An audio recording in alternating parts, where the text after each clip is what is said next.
Hello, everybody. Welcome back to the Cyber Revolution podcast. I'm Adam Hewitt, CEO of Cyber Revolution, and today I'm joined by a special guest, a cybersecurity professional with an inspiring story, which is exactly why this podcast exists. Robin, how you going? I'm doing great. Thank you for having me. Excited to be Thanks here. for coming on. Thanks for coming on. I know you're a busy cybersecurity professional, so I really appreciate your time. And actually, I've just remembered it's a public holiday where you are based as well, isn't it? Yes, it is. But even more grateful that you're giving up your well-earned kind of downtime to share your story. So I really appreciate it. Yeah, thanks for having me. I really like how this podcast came about. Typically, we were talking before I press record around I usually have conversations with our current students or previously placed students or our industry partners. But this one is slightly different.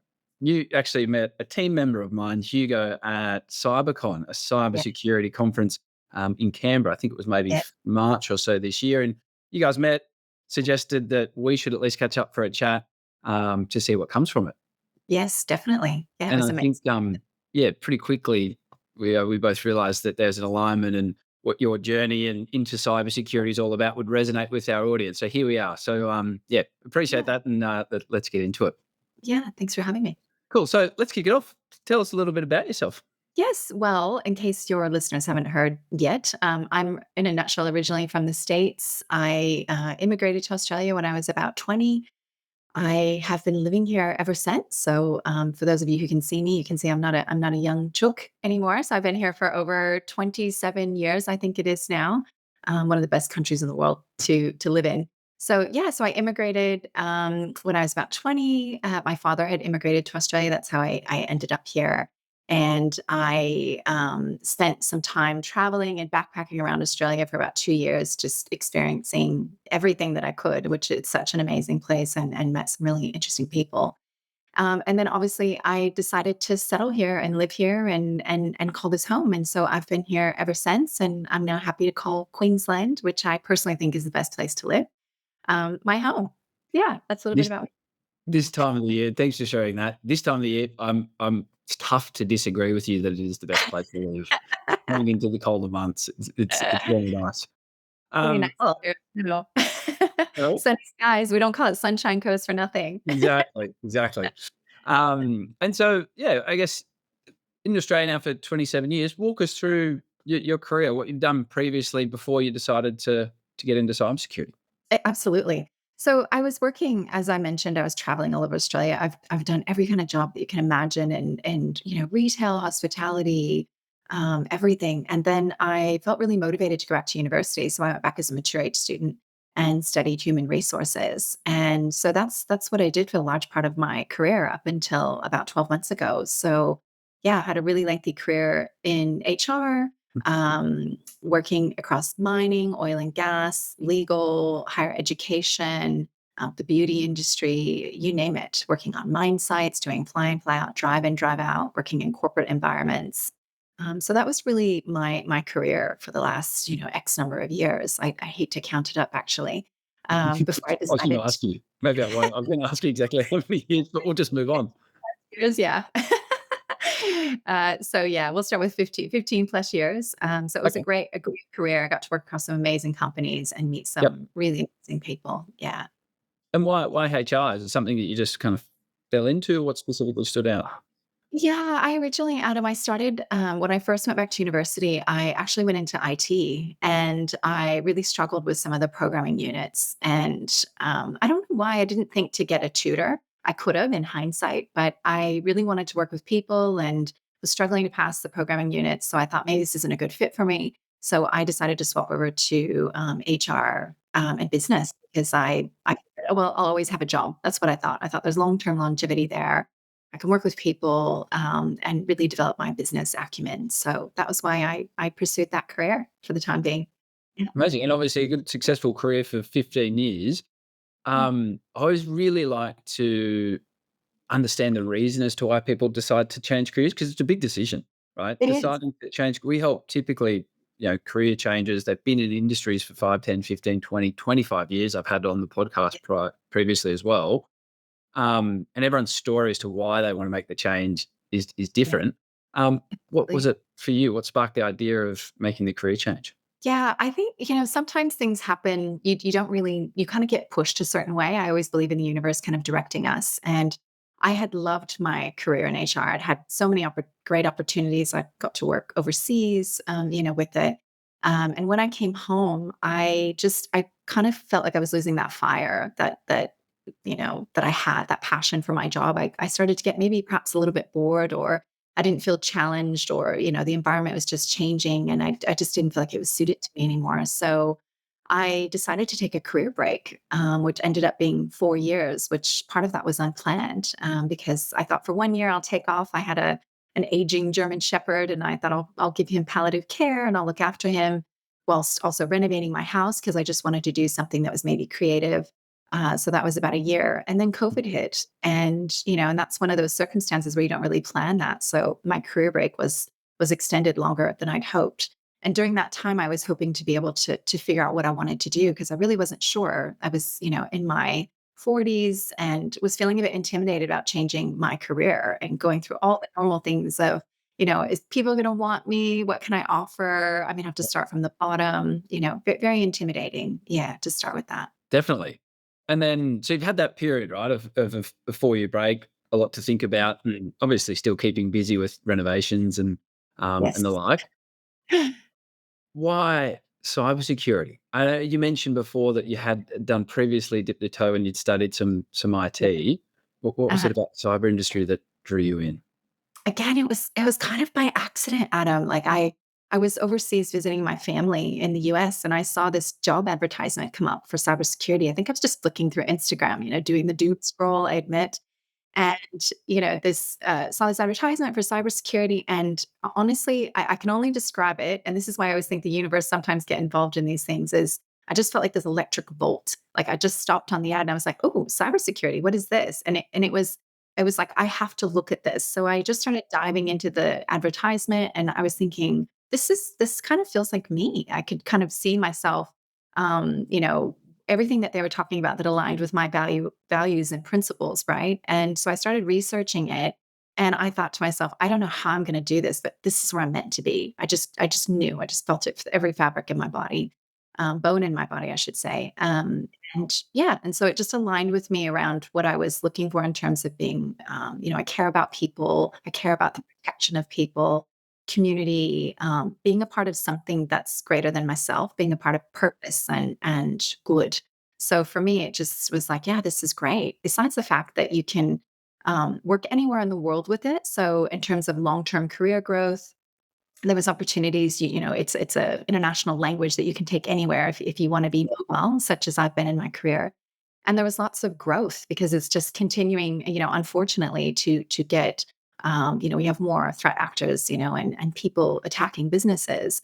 So it's only growing. It's not shrinking. And so, were you aware of the cyberspace before you saw that ad?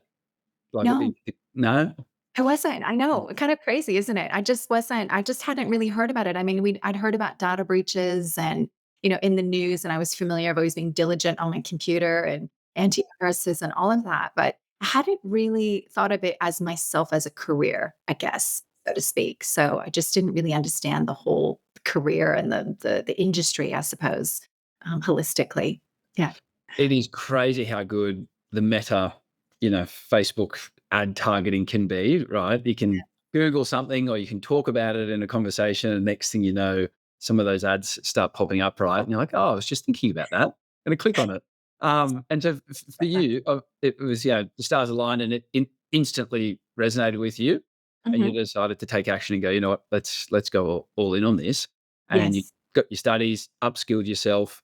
Yes. Um, did you feel nervous in order to do that, or was it an instant, like, after a 4-year break, you go, "This is what I wanna do, I'm gonna go all in," or were you a little bit tentative? Absolutely apprehensive. Yeah, absolutely. All those reasons that I mentioned earlier, Adam, about, age. And I'm sure a lot of your listeners can identify with this. I was in my, 40s and I was thinking I'm starting my career over and, I really only have until like I'm 50. That's what I thought in my own mind. We set our own limits sometimes. I acknowledge that. So yeah, it was really scary. And going through all of the ideas of is does somebody want to employ somebody who's mature age? It's much easier to employ somebody who's younger. They have, perhaps lower salary expectations because of their lifestyle. Maybe they're smarter, or they've just come out of school more recently, so they have more, up to date, background and knowledge. So all of those things, I think, self doubt for sure. I think creeps in, and it certainly did for me. I feel like I'm pretty on that sense. Well, Yeah. thankfully, you didn't let those limiting beliefs actually hold you back, right? Because some people unfortunately do, but it's normal to have some of those Doubt. doubts, and for sure, everyone does. Fortunately, they were true, and you did land yourself a role, Did. Yes, which like must just be a huge, you know, relief. moment to be proud, but also relief is probably the right word.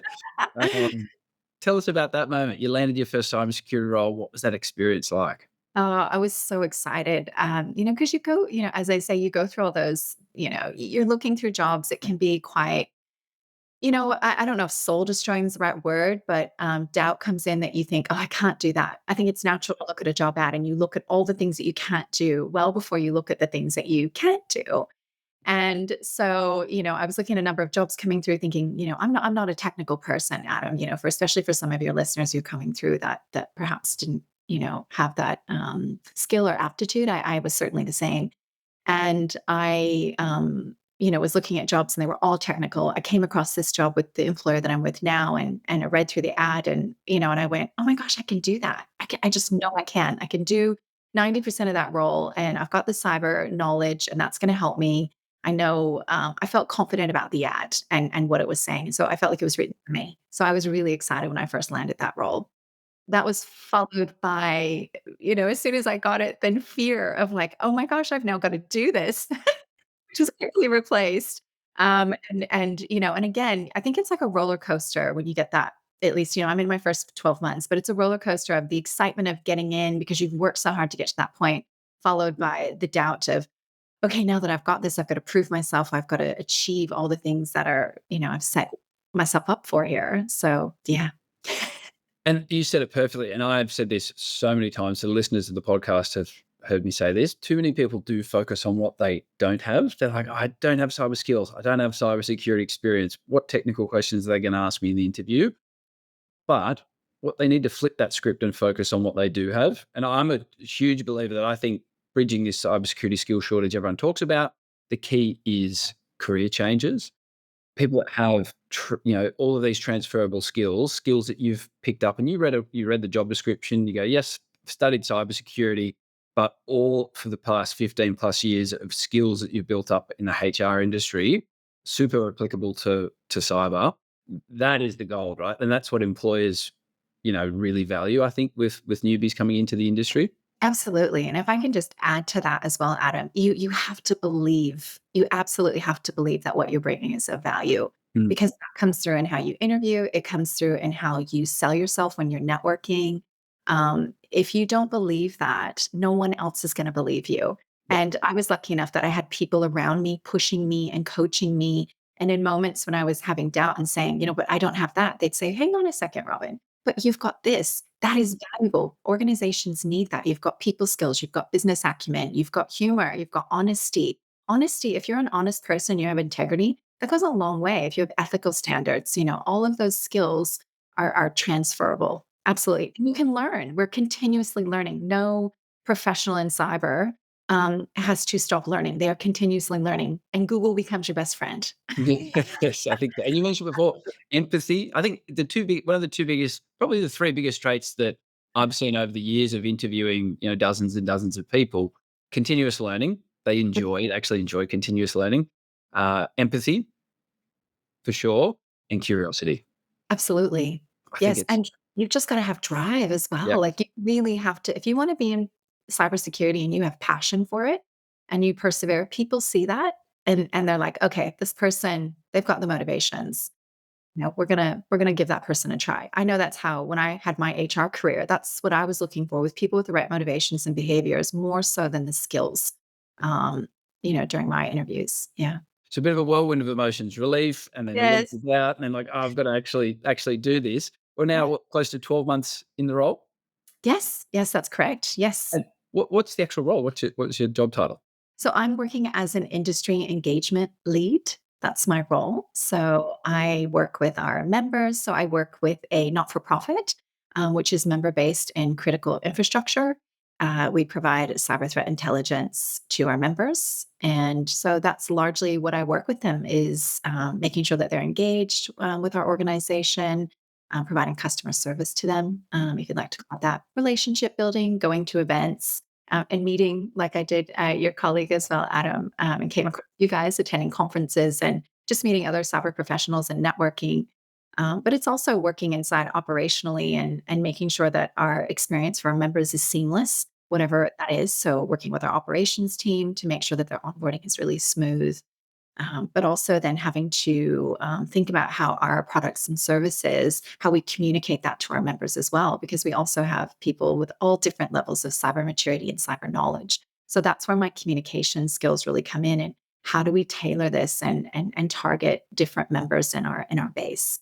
Really, yeah, yeah, Amazing. And so I can guarantee that, the last 12 months for you has gone by probably in a flash. But if you actually stop and reflect on everything that you've done and everything that you've learned, like how has that been? How is I guess walk us through the training and the support, because that is super important for somebody that's new to an industry, any industry, is yeah, that first probably 2 to 6 month period where you're trained and supported, to yeah. make sure that you get off, Yes. on the right step. How was that? Yes, absolutely. Look, it's always, I think it's always challenging when you're coming into a new organization. I came into a startup.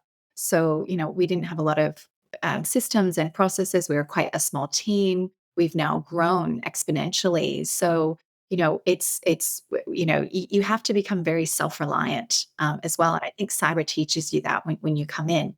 My job is remote based. So, I'm really having to rely on my colleagues and my team to share knowledge and bring us up to skill. But it's a challenge. I admit, working remotely and trying to learn new systems and getting up to speed on information on what we do. So you really just have to push, leverage, lean on your team, build a strong cyber network, which is what I've done with colleagues that I can tap into. Mentors through I'm part of the Australian Women's and Security Network, and they run a mentoring program. So tapping into mentors, which I haven't utilized fully, but I will. I will this next 12 months. But yeah, I think just leveraging people around you and yourself, like when you get into cyber, you really have to take control of your learning sometimes as much as what you have with your team. But if you don't have experience in something or knowledge, you really have to go out and obtain it. And that's the challenge, I admit, and I struggle sometimes in that area because it's a time thing.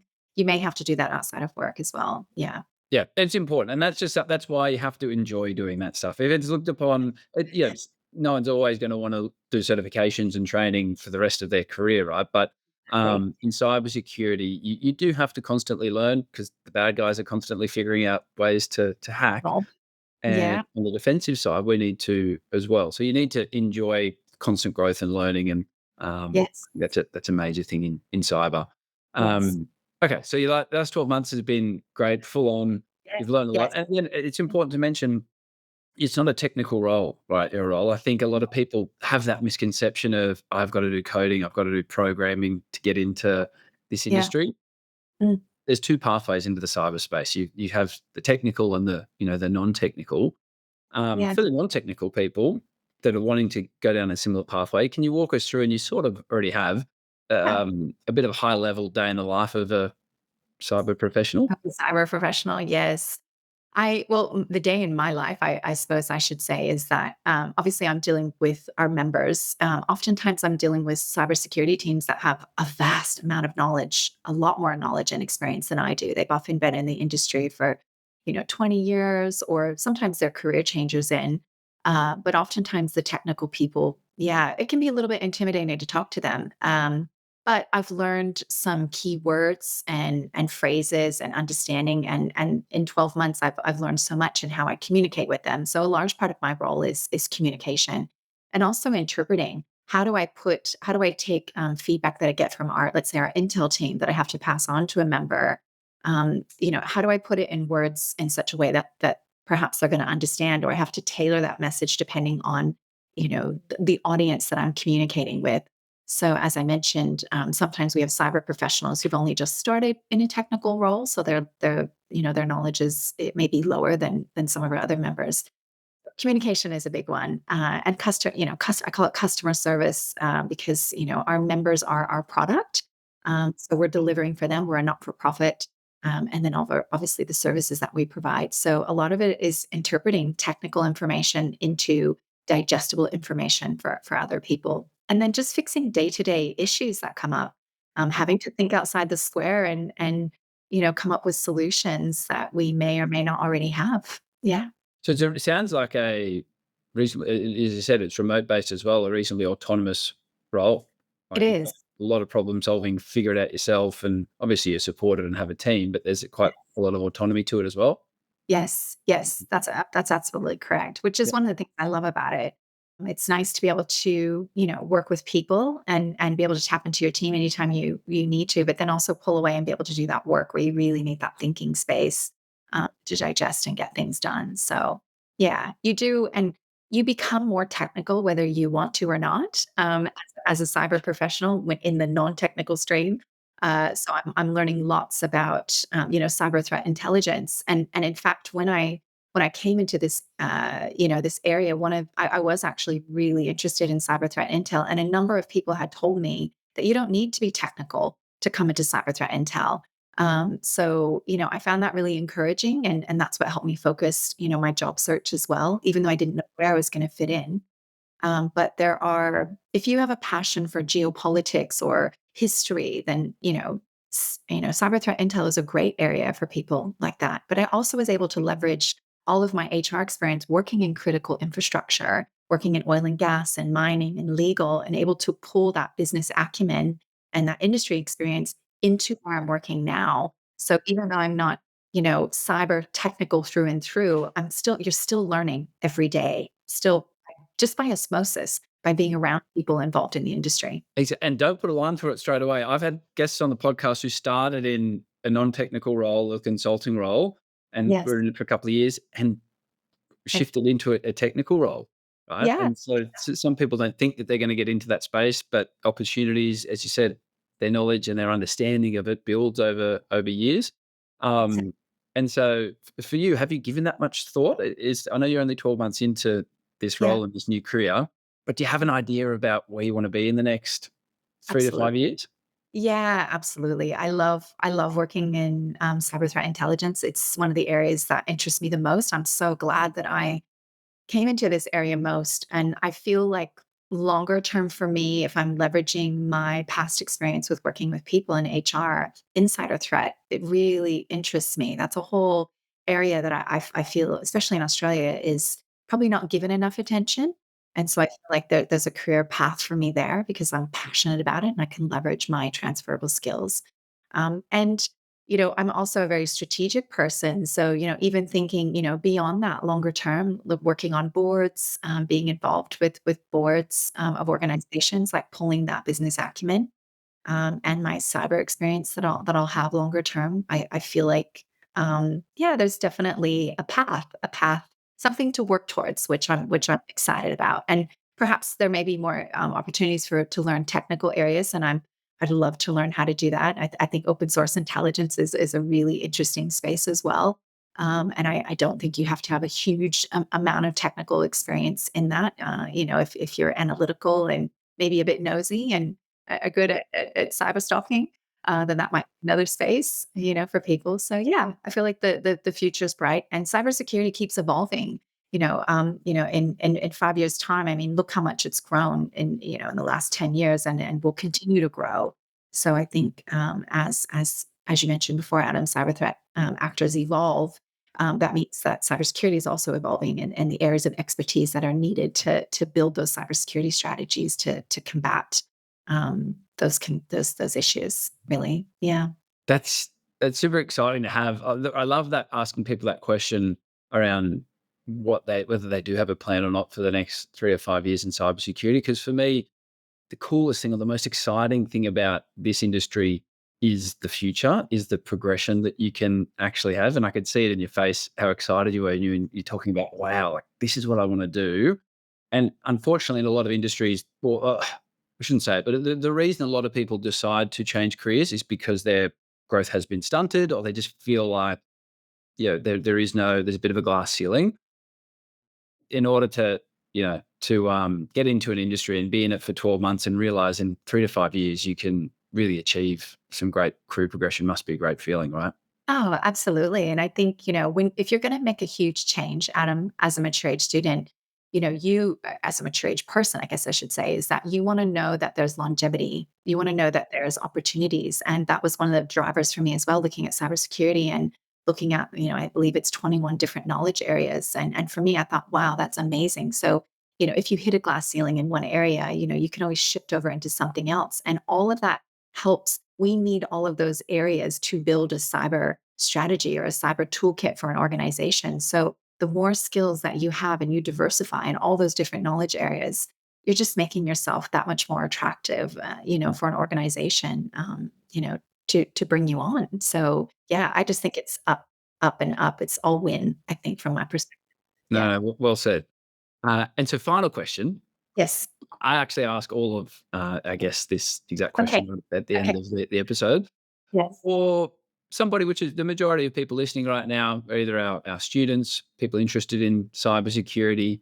They might be thinking about a career change. They're at that stage where they're aware of, cybersecurity as a whole and the industry, and it's an issue. Not sure exactly whether they want to get into the industry or not. But for someone that is listening that is wanting to change careers, and as you said, they may have some of those limiting beliefs like, oh, Mhm. I might be, um, not have the Yeah. technical experience.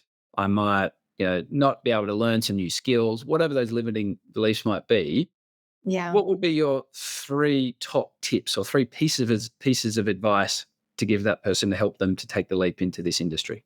Yeah, I thought about that when you were, yeah, as you were saying that. I think, for me, the biggest things I mentioned before is perseverance, like determining, do you have the perseverance? Because you'll hit roadblocks for sure.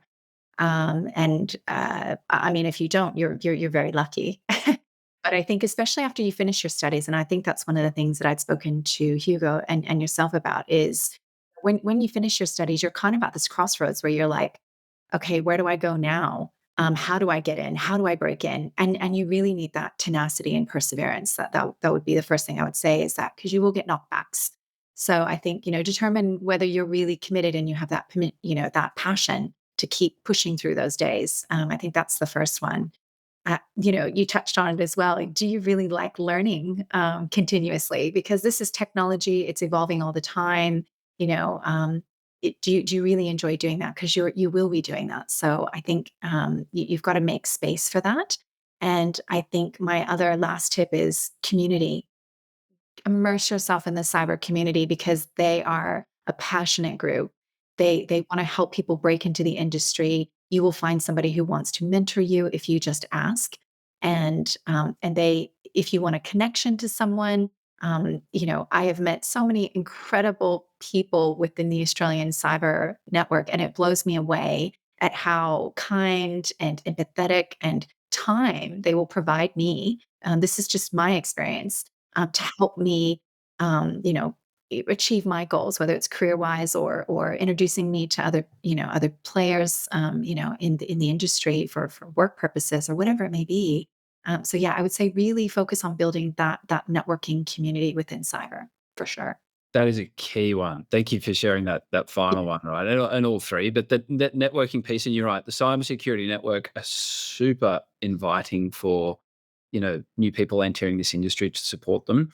And yeah, look, this is how we ended up here, right? From a networking event that yeah. ASA ran, right? And we might actually leave the ASA website link in the description of this podcast. All of our students get a free ASA membership Oh, upon amazing. enrollment. We're Yeah, massive on the community and the network here, and students, whether it's a digital event, whether it's a yes, physical event, go to yes, these events. Yes, it's going to be intimidating. As soon as yes, you're walking through those doors, you're probably thinking, "Oh, I'm just going to grab a coffee," or do I yes, actually go through there? Do it absolutely. because you'll be welcomed with welcome arms, and yeah, it's amazing, an amazing community, and that's going to provide a lot of opportunities for you. Yeah, and I might just add one tip about that as well, Adam, is find a buddy. Go to these networking events with a buddy. It's much less intimidating if you have somebody who's in your same situation. Like, break apart, but go together, come back together when you don't have someone to talk to. And that's how I started. I have a few cyber buddies that I will go to a conference with, and because we're all passionate about going, and we'll go and break away from each other and go network and meet individuals and then come back together and talk about it and introduce each other to people that we've met. So that's a great way, as well. Make it less intimidating. Great Yeah. points. Thank you so much for sharing your time and your insights and your journey into cyber, Robin. I've really enjoyed the chat, and I know a lot of our listeners have too. Thank you for having me. It's been an absolute pleasure to participate in this. And I would say good luck to all of your listeners and students. And they are more than welcome to connect with me on LinkedIn, should they wish to. I'm happy to connect with them at conferences or other networking events that are coming up.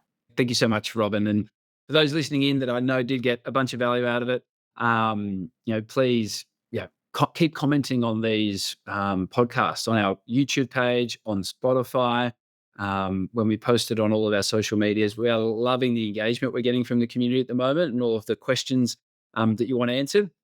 We'll take those on and we'll try answer them in these episodes. So, yeah, thank you everybody for listening.